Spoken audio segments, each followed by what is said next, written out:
Before we get in the video, please like, make sure to subscribe, turn on your notifications, go ahead and leave a comment below,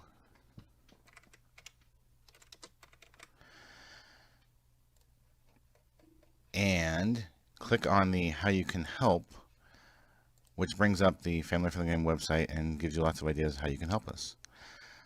Thank you. Hey everybody, Paul Burry, Family Friendly Gaming, doing another FFG politics video. Okay, I don't have a lot of faith in the election process right now, I'll admit that. And y'all know from the intro to the FFG politics intro, you know where I stand, you know what I kind of believe. I've been described as a lot of different things throughout my life, and it kind of depends where you are on the political spectrum of where you define things. And we'll get into a video at some point about definitions of things and the redefinitionist and all that.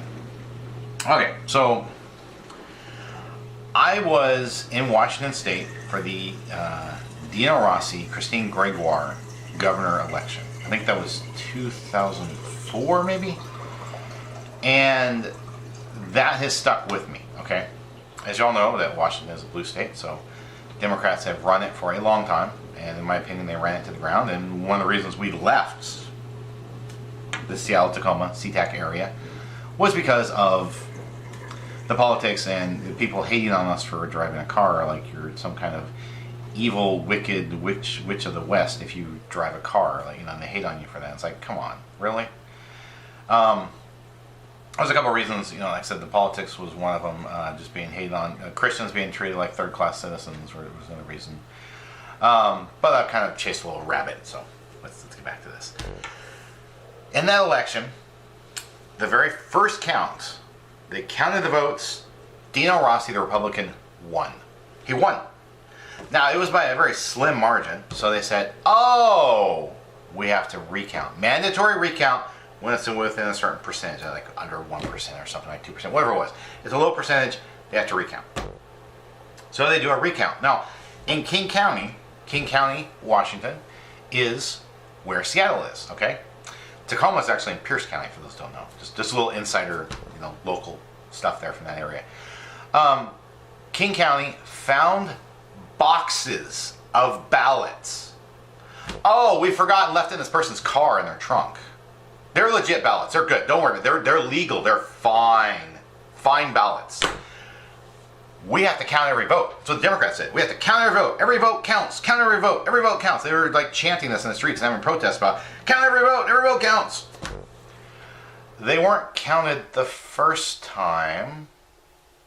So how could they be part of a recount that was never part of the original count, right? We're now adding ballots. The Democrats were adding a bunch of ballots. Wait a minute. I'm suspicious, right? I can't prove fraud, but it's extremely suspicious to me that we've just found all these boxes of ballots that we forgot to count the first time. If there wasn't a recount, you would have never counted them, and then if they were legit, they would have never, you know, been part of the process, and every vote would have counted. I personally suspect they were added illegally, criminally. We'll get to that at the end, or later in this video. So Dino Rossi won the second count. Now it was much closer this time. It narrowed it down again, even closer, right? Because they had found all these boxes of ballots, and they counted them, right? Oh, every vote counts. We got to count every vote, whether it's a dead person or it's a person in a mental insane asylum, whether it's a person on a ventilator in a nursing home. We got to count all those votes. Which actually, all those examples did vote in the election. Yeah. So you think, okay, we've done the count, we've done the recount. Dino Rossi's won both times. He's the governor. Wait a minute. No. Christine Gregoire was allowed, her campaign was allowed to pay for a third count of the votes. Guess what happened in King County in the third count of votes? We found more boxes of ballots. We forgot to count these. Okay, whoa. wait. First time, we've counted every ballot. That was not true. Second time, oh, we found these ballots, blah, blah, blah, we gotta count them.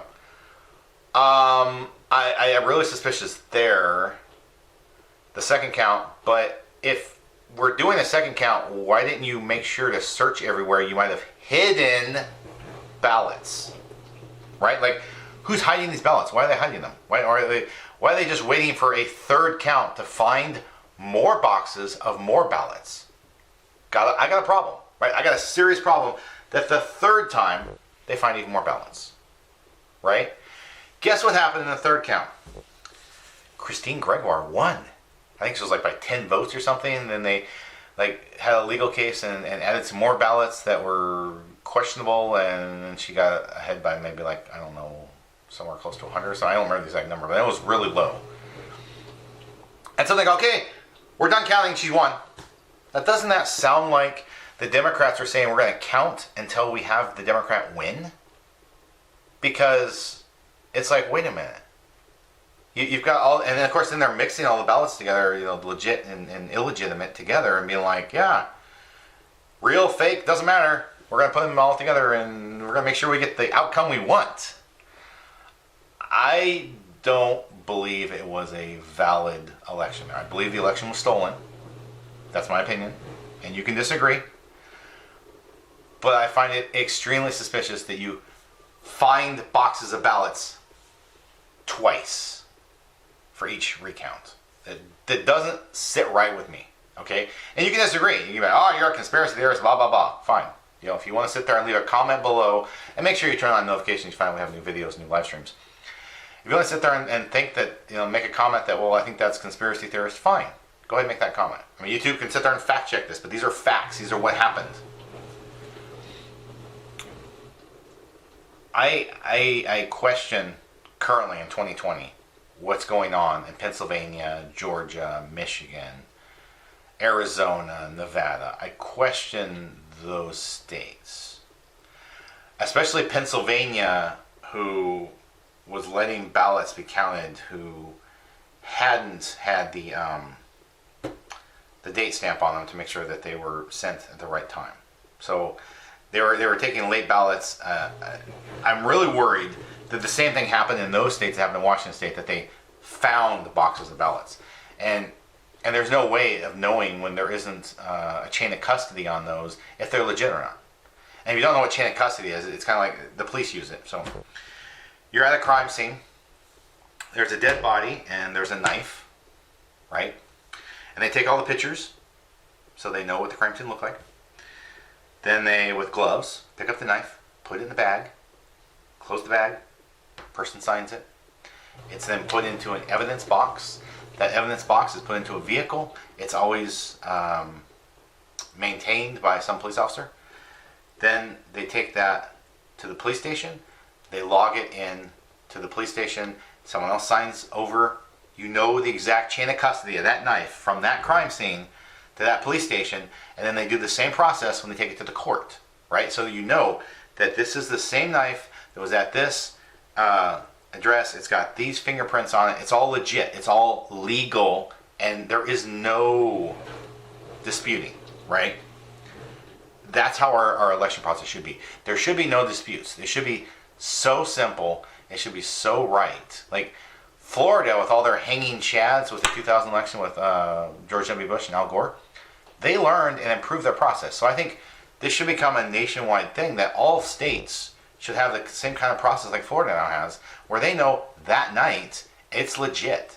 You know, there's not, let's wait a couple of days and then we'll tell you the results. There's no dropping of 130,000 votes for one candidate and 0 for the other candidate. Even CNN made a comment about. They're like, wait a minute, that seems kind of strange. There shouldn't be things like that happening. So I question it, and I'm very suspicious of it. Like I said, but you can sit there and say, my suspicion of the 2020 election comes from what happened in 2004 in Washington State. Sure, that'd be very legit. That I have been influenced by seeing a stolen election, by living through it, that I can see the telltale signs. That when I sit there and see some of these things happen, and they've happened before, those who don't know history are doomed to repeat it. then we know, oh, this is the most likely scenario. Now, we don't have exact evidence of it because here's what happened in Washington State with the evidence. So Dino Rossi's campaign sued. Did you know that King County wound up with more votes than voters? That sounds like fraud right there. If you have more votes than voters, how is that possible? How could you actually have more votes than voters, right? Like, someone needs to look at those ballots and go, did someone vote 2, 3, 4 times? Because actually some people actually did. They just voted multiple times. So the way the state law in Washington was, at least at that time, excuse me, at that time, you had to have someone admit to committing voter fraud to prove it. Well, guess what? These criminals aren't exactly running through the streets going, woohoo, I broke the law, I stole an election. They're not exactly doing that. They're hiding, right? So then you have to sit there and try to investigate and find, which of course they're not cooperating. King County didn't want to cooperate a whole lot with that because, no, that's legit. Trust us. Don't look at the man behind the mirror. Or behind the curtain. My bad. Don't look at the man behind the curtain. That was their answer. Don't look at the man behind the curtain. It's good. Don't worry about it. We're fine. You know. I can't remember. Was it Pennsylvania was also throwing away ballots? Have been in trouble. This place has been in trouble multiple times for just throwing away Trump ballots. I mean, how do you know your vote was counted? Do you know? I don't know. I don't know if my vote was counted. I went in Memphis and voted, and I'm surprised that 67% just put anything on. If it's got a D, they marked it. And I'm like, is that really what happened? I mean, I talked to all these people, and all these people I talked about were supporting Trump, and somehow he got decimated here in Shelby County, Tennessee. I'm going, seems kind of strange that's, where are all these people who voted for Biden, who didn't bother to show up when he would come through, but I don't know if he came through Tennessee or not. I don't remember. But I know there wasn't a whole lot of enthusiasm for him. There's a whole lot more enthusiasm for President Trump. So I question that. I really do question that. I also question when you have certain counties where like 60, it's a Democratic county, 60% of them vote for Obama in the last couple of president's elections for President Obama, and then like 95% voted for Biden. That seems kind of iffy there, that somehow 30% more voted and voted for him. And like I said, there's been a lot of data, there's been a lot of stories of people looking at the data and going, this doesn't look right, doesn't feel right. But like I said, this is an opinion, and you can disagree. So go ahead and leave a comment below and be like, I have complete faith in the elections. Well, did you have faith in the elections when Trump won? Does the outcome matter to how you think about it? And that it would be honestly a fair point. Some people might be like, oh, you don't like it because you wanted President Trump to win. Family Friendly Gaming did endorse him. I guess we're going to go on AOC's list. She's going to put us on that hate list that they're going to try to destroy us and ruin us because we are diverse from her. I thought she was from the party that celebrates diversity. Guess not. All right, I'm Paul Burry. This has been FFG Politics. I'd like to thank everyone for watching. Hope you have a wonderful rest of your day. Bye.